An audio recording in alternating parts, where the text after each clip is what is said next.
Herbarium adalah spesimen yang dikeringkan atau diawetkan, biasanya disusun berdasarkan klasifikasi.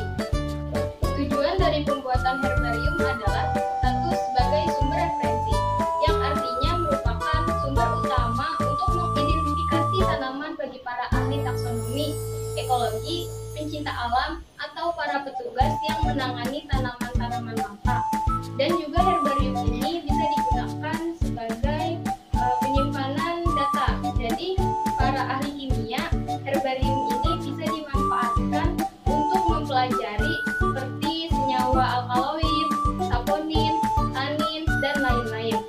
Lalu sebagai sumber ramuan, dalam ahli farmasi, herbarium ini digunakan untuk mencari ramuan-ramuan untuk mengobati berbagai macam penyakit, seperti untuk obat kanker, anti diabetes, antivirus, anti jamur, dan lain sebagainya.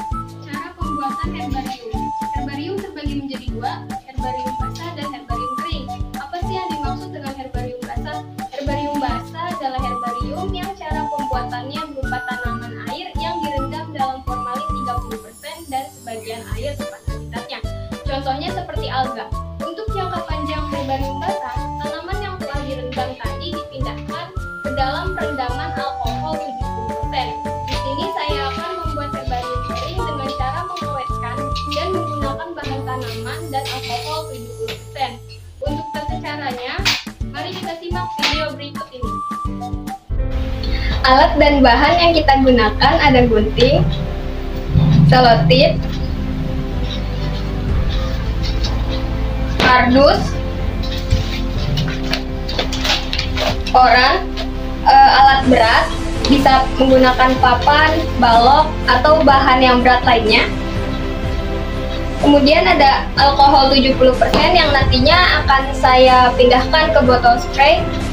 Dan terakhir, tanaman utuh. Di sini saya menggunakan pohon katuk, terdapat daun, batang, akar, dan bunganya.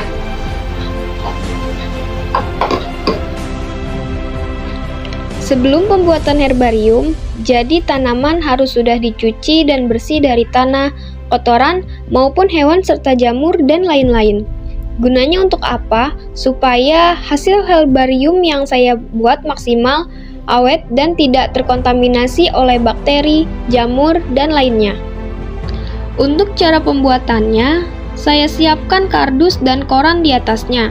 Untuk tanamannya, setelah dicuci, biasanya harus disemprot atau disekat terlebih dahulu dengan alkohol 70% agar hasil maksimal tidak berjamur. Setelah itu, semprot. Pastikan semua bagian tanaman tersemprot atau terseka dengan alkohol 70%.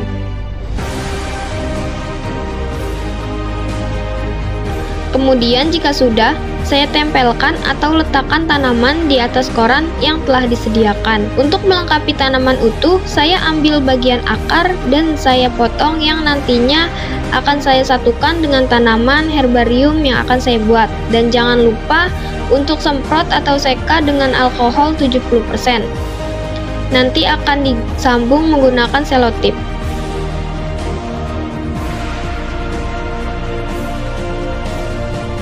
Untuk penampakannya, harus diperlihatkan daun tampak depan dan daun tampak belakang. Jika terdapat bagian yang mengganggu atau kurang menarik, misalnya kebanyakan daun, boleh daunnya salah satu dihilangkan. Untuk pencegahan agar daun tidak terlipat, saya menggunakan selotip ujung daunnya saja, agar daun tidak tergeser. Untuk bagian akar, tadi kan saya sambung dapat diberi selotip. Pastikan kuat dan rapihkan daun yang lain.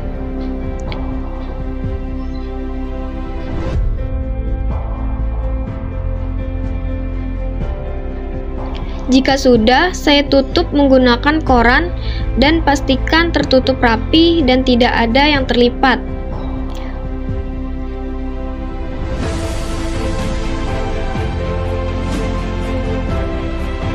Kemudian saya timpa dengan kardus. Nah, jika membuat lebih dari satu tanaman herbarium, boleh saja dijadikan satu ikatan spesimen dengan siapkan koran di atas spesimen pertama. Karena saya membuat satu, jadi setelah itu kemudian spesimen tersebut saya tindih atau timpah dengan barang berat. Boleh papan pengepres, balok, ataupun buku-buku yang berat supaya kadar air dalam tanaman berkurang dan meresap ke koran. Untuk pembuatan herbarium dengan teknik pengepresan biasanya membutuhkan waktu 1-2 minggu atau sampai kadar air tanaman benar-benar kering. Selama 2-3 hari sekali, harus melakukan pengecekan dan mengganti koran baru supaya koran tidak lembab. Jika sudah 1-2 minggu, sekiranya kadar air benar-benar sudah hilang, boleh dibuka dan ambil herbarium tersebut. Setelah 2 minggu sudah kering, tempelkan di atas kertas putih. Jika kadar air benar-benar sudah hilang, boleh ambil herbarium tersebut. Ini adalah contoh herbarium yang sudah kering. Setelah itu kita tempelkan etiket identifikasi dari tanaman tersebut terkait klasifikasi, morfologi, khasiat, dan cara penggunaan.